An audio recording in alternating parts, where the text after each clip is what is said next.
early music New York. My name is Sarah Abigael Stone, and I am a Baroque cellist and gambist. I live in Long Island City, Queens, and I've been playing with early music New York since 2016. I am going to share with you a project that I started in March 2020.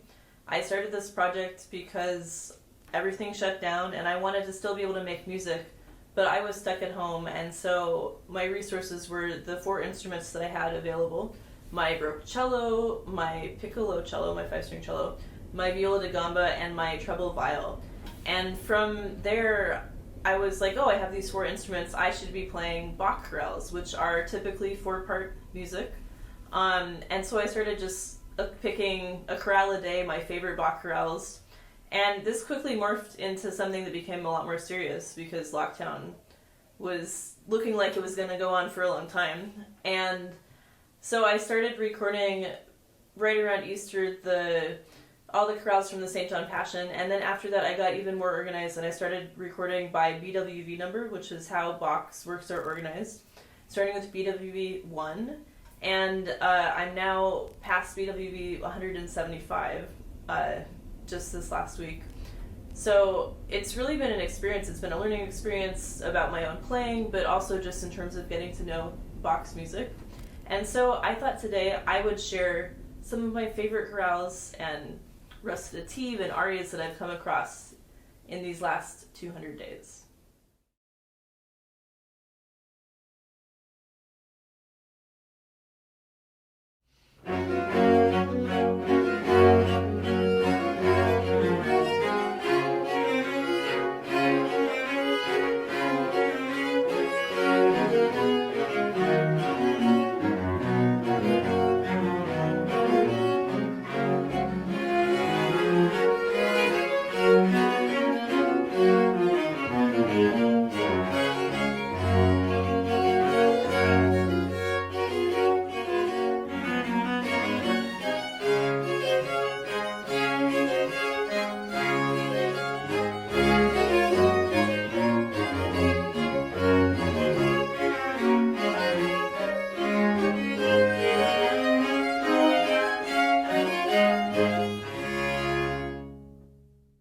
So if you're wondering, wait, I thought that was Brandenburg 3, you're totally right, it was Brandenburg 3, but it's also the opening Sinfonia of Cantata BWV 174, and Bach uses Brandenburg 3. He uses those 3 sets of solo string parts, so the 3 solo violins, 3 solo violas, 3 solo cellos, and he adds in 3 oboes and also 2 horns, and that's because for the rest of the cantata we have those instruments available and Bach uses what he has.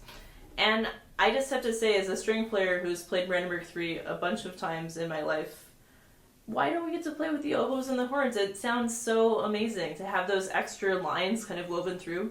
And so I hope that when we're all able to get together again, this is something that I get to do in my professional career and that you all get to listen to.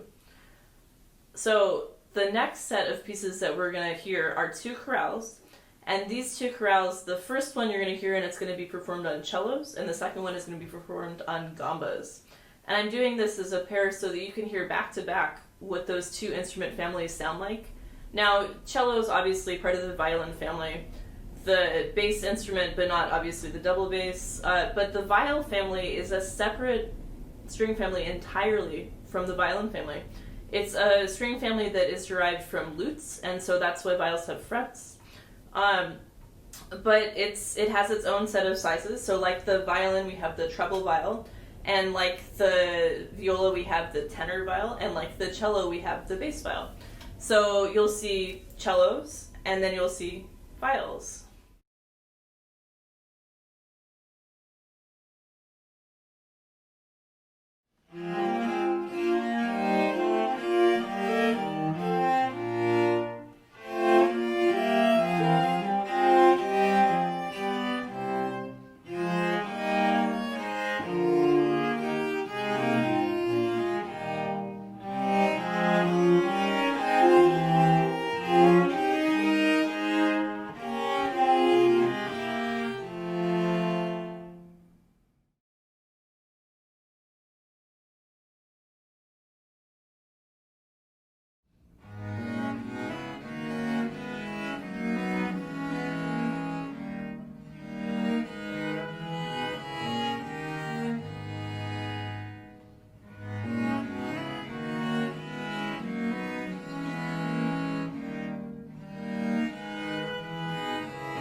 The next movement we're going to listen to is from Cantata BWV 170.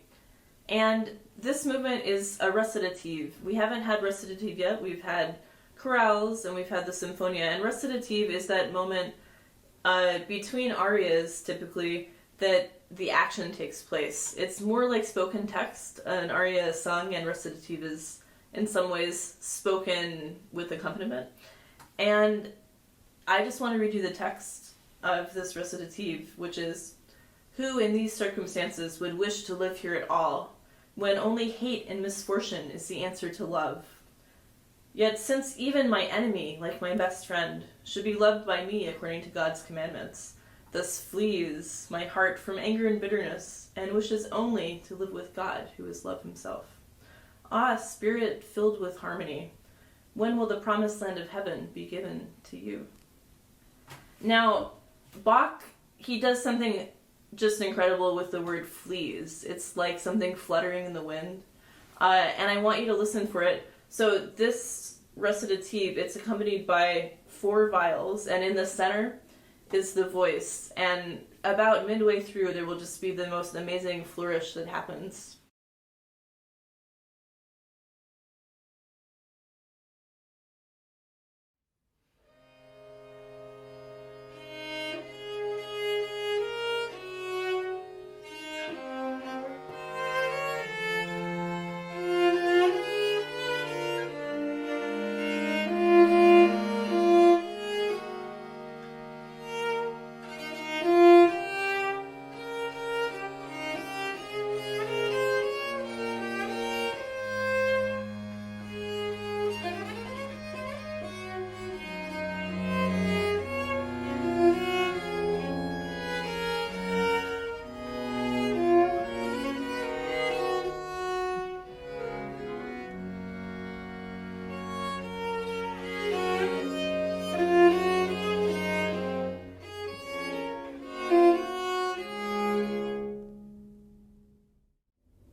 So the next piece that I'm going to share with you is from BWV 68, and it's fondly known as My Heart Ever Faithful.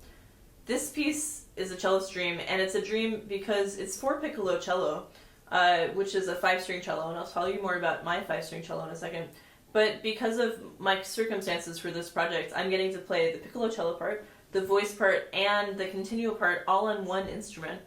And my piccolo cello was built actually in 1723 by John Brown, an English maker, instrument builder in London, specifically on Lime Street, because that's what it says on the label.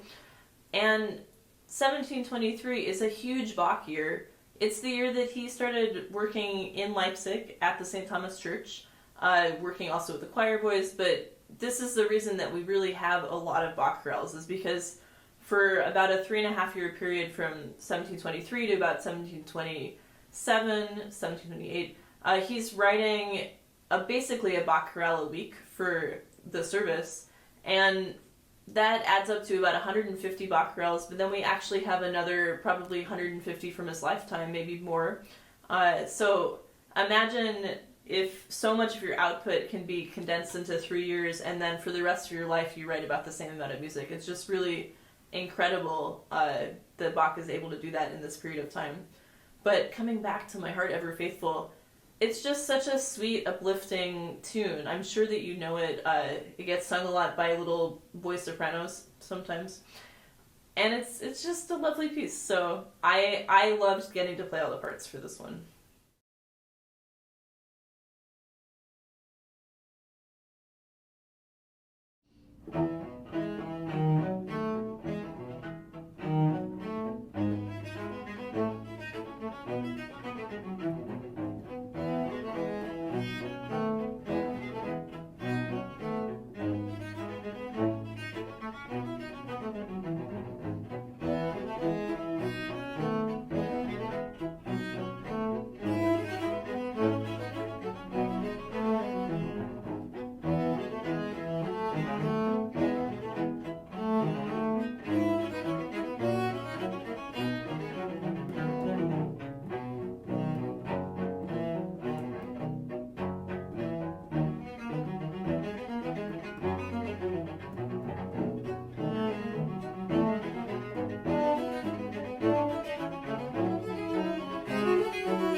The next two pieces that I'm going to share with you, one is BWV 105 and the other is BWV 106.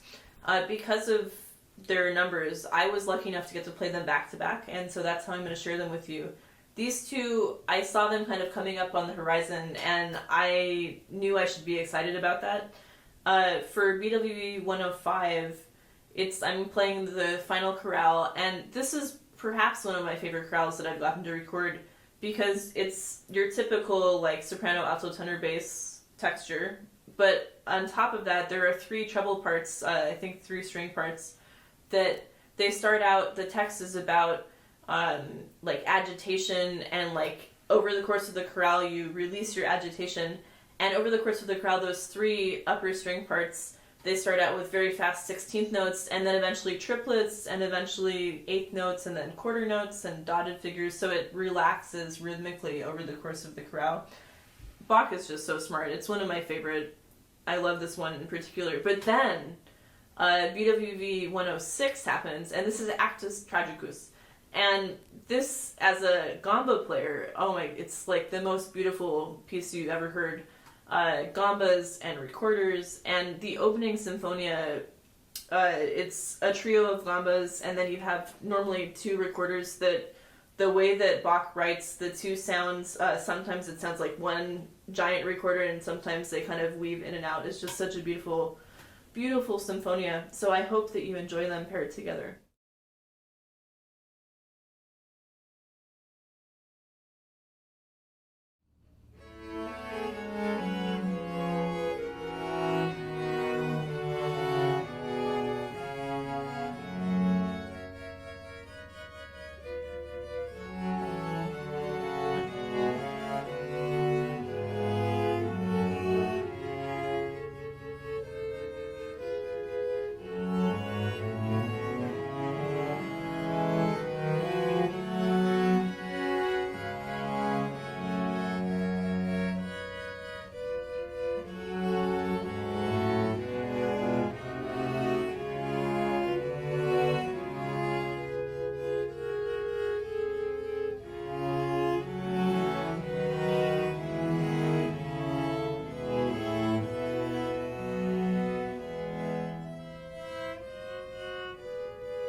For our final chorale tonight, which is BWV 100, I just want to tell you that it's been such a pleasure to have you listening with me.